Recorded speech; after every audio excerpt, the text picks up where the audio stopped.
আমি বাংলায় দেখি স্বপ্ন, আমি বাংলায় বাঁধি সুর। কণ্ঠ থেকে নয়, তার গান গীত হয়েছে হৃদয় থেকে। তাই যখন তিনি হাসপাতালের বিছানায় শুয়ে, তখনও ভুলে যাননি তার প্রিয় সঙ্গীত আমি বাংলায় গান গাই। আমি বাংলায় গান গাই, আমি বাংলার গান গাই। বাংলার মায়াভরা সেই পথে আর হাঁটবেন না। দীর্ঘ লড়াই শেষে সঙ্গীত জগৎকে শোকস্তব্ধ করে দিয়ে শনিবার সকালে কলকাতার SSKM হাসপাতালে না ফেরার দেশে চলে গেলেন হৃদয় দোলানোর কারিগর।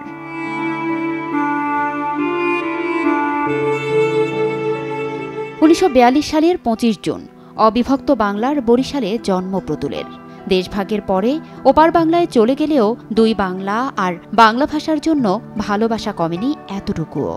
12 বছর বয়সেই আমি ধান কাটার গান গাই কবিতায় সুর দিয়ে নিজের প্রতিভার পরিচয় দেন।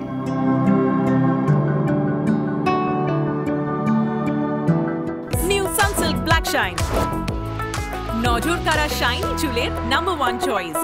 মঞ্চে কিংবা মঞ্চের বাইরে কোথাও গান গাওয়ার সময় কখনোই সঙ্গে নিতেন না কোনো যন্ত্রীকে। কখনো নিজের গাল বা বুক বাজিয়ে, কখনো তুড়ি কিংবা হাততালি দিয়ে। অর্থাৎ দেহের অঙ্গপ্রত্যঙ্গই ছিল তার গানের সঙ্গী, ছিল না সঙ্গীতের প্রথাগত শিক্ষা। একাধিক সাক্ষাৎকারে বলে গেছেন, আমি শুনে শুনে ঠেকে ঠেকে শিখেছি। প্রিয় ফুল খেলবার দিন নয় হতো, ধ্বংসের মুখোমুখি আমরা। ডিঙ্গা ভাষাও কিংবা ফেব্রুয়ারির 21 তারিখ থেকে যাবে, আর গোটা শরীর মন ভেসে যাবে গানের আলোয়। এভাবে অনন্ত লোকের যাত্রী উজ্জ্বল অস্তিত্ব নিয়ে থাকবেন অনন্তকাল। ফেব্রুয়ারির 21 তারিখ দুপুর বেলার ওয়াক্ত। ফারজানা লিনা, সময় সংবাদ, ঢাকা। কোথায় বরকতের রক্ত।